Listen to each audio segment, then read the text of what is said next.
Interlocução e xadrez, dentro de 19 minutos.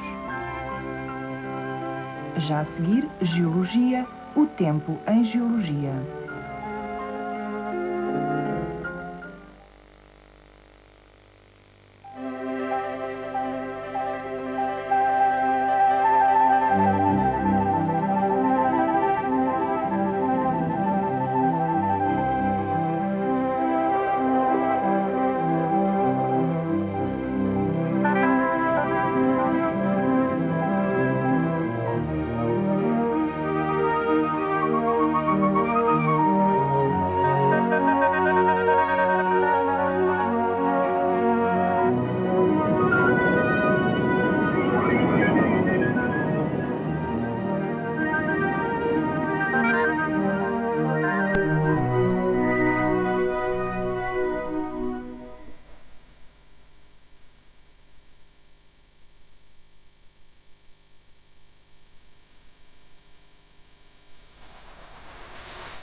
A ordenação no tempo dos acontecimentos geológicos é uma preocupação constante no trabalho do geólogo. Embora limitada ao estabelecimento da seriação dos acontecimentos, tal metodologia da geocronologia relativa, de há muito utilizada, foi suporte fundamental na geologia clássica até meados do século XX. No exemplo seguinte, através de uma série de mãos que se vão sobrepondo, tentamos demonstrar o princípio da sobreposição no sentido de dar à ordenação do tempo um significado cronológico. Primeira, segunda, terceira, quarta, quinta, sexta, sétima, oitava. Oitava, sétima, sexta, quinta, quarta, terceira, segunda, primeira. Esta visão do tempo, como seriação de acontecimentos, foi formulado por Nicolau Steno no século XVII. Chama-se ainda hoje o princípio fundamental da estratigrafia.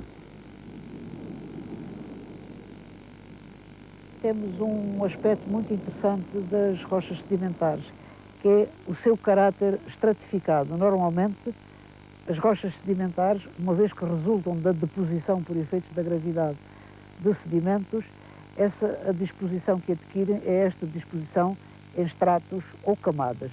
Neste exemplo, estes estratos estão inclinados e esta inclinação deve-se a uma deformação posterior à deposição, porque em princípio a deposição é sempre horizontal, mas estamos aqui na proximidade de uma cadeia que é a Rábida e a deformação desta montanha teve como consequência a inclinação destes estratos e é por isso que eles se encontram com esta inclinação para o lado de ocidente.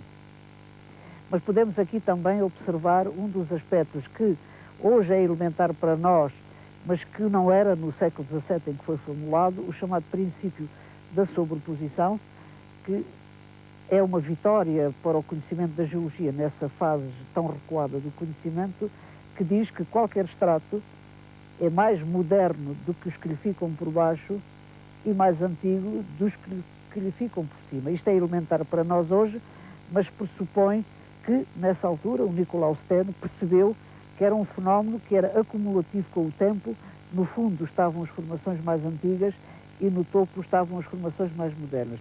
Isto é fundamental para a própria geologia moderna e é, por assim dizer, um princípio que vale a pena recordar como algo de muito avançado para a época. Nesta sequência sedimentar, temos sobretudo rochas detríticas embaixo, rochas formadas por areias, argilas, cascalhos, e depois no topo temos fundamentalmente calcário.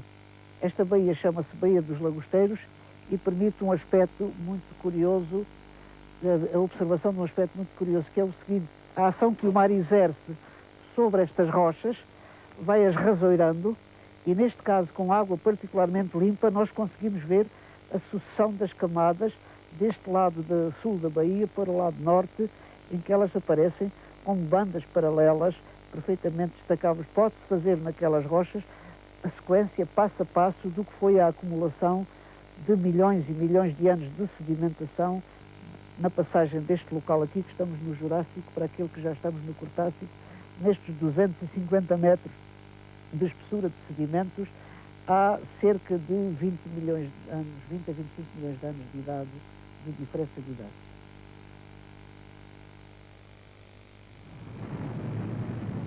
O princípio da sobreposição não é exclusivo das rochas sedimentares. Todo e qualquer corpo rochoso que tenha resultado do fenómeno da deposição gravítica tem naturalmente um crescimento vertical, ou seja, um aumento de espessura, que é uma função do tempo. É o que acontece, por exemplo, nas escoadas ou mantos basálticos e nas acumulações de materiais piroclásticos.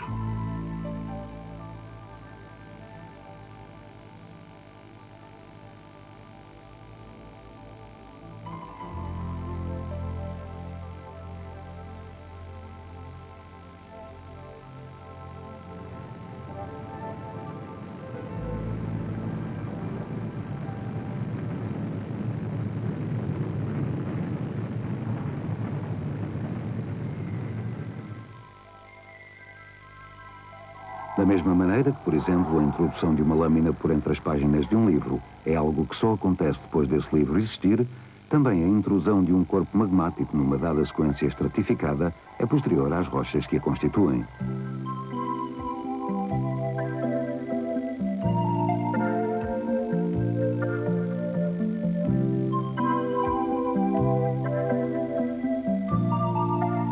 Uma outra abordagem geocronológica é aquela em que o tempo tem o mesmo significado que a expressão encerra no nosso dia-a-dia. Por exemplo, a duração de uma tarefa, como a confecção deste bolo.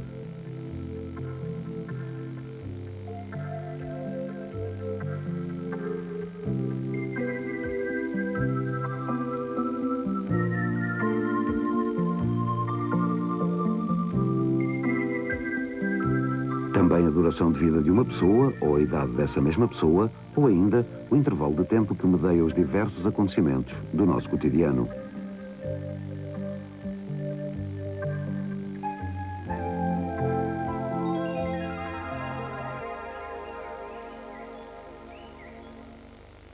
Como na pré-história e na história, a abordagem do tempo em geologia necessita de documentos. Esses documentos variam segundo cada uma dessas grandes divisões. Na história, o tempo marca-se em décadas, séculos e milénios.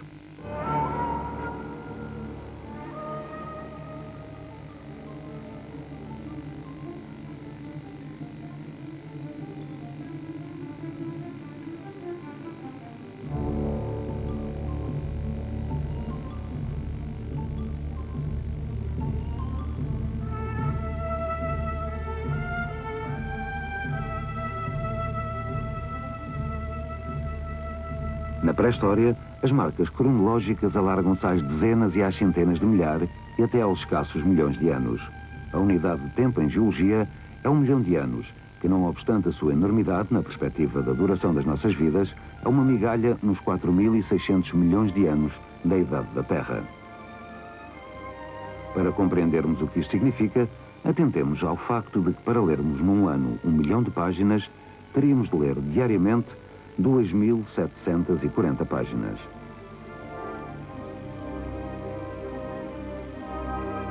Durante milhões de anos, as partes esqueléticas dos seres vivos foram lentamente substituídas por substâncias minerais, ficando petrificadas juntamente com os sedimentos que as soterraram, também eles transformados nas rochas que lhes servem de túmulos.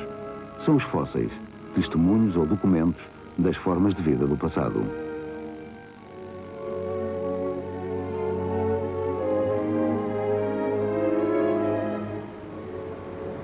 Nesta falésia podemos observar camadas sedimentares, mais ou menos paralelas e um tanto deformadas.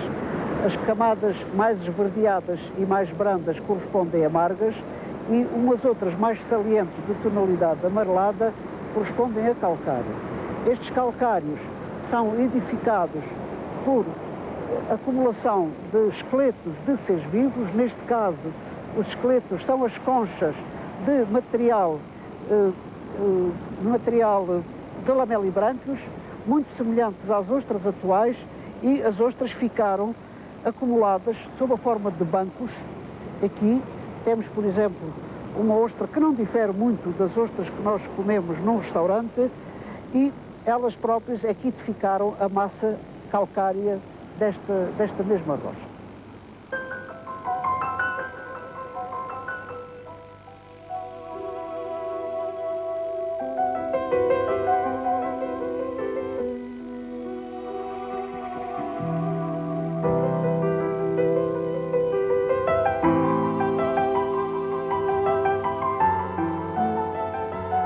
O conceito de evolução das espécies ao longo do tempo e o significado temporal das sucessões sedimentares estratificadas dão aos fósseis o valor de documentos indispensáveis à seriação cronológica, não só dos caminhos percorridos pelos seres vivos, como dos acontecimentos geológicos com eles relacionados.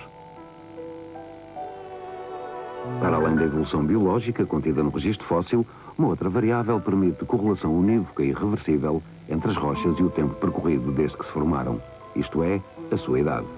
Tal variável é a desintegração radioativa natural de certos isótopos contidos em alguns minerais e rochas. Assim, através da datação radiométrica feita no Laboratório de Geocronologia do Departamento de Ciências da Terra da Universidade de Coimbra, podemos datá-los com precisão. Sabemos que as rochas e os minerais contêm potássio, que ao longo dos anos se transmuta em cálcio e árgon. Através da fusão de uma amostra, a temperaturas que podem ir a mais de 1600 graus, o árgon liberta-se. Nos diferentes setores, a amostra vai sendo purificada, libertando todos os gases que a constituem.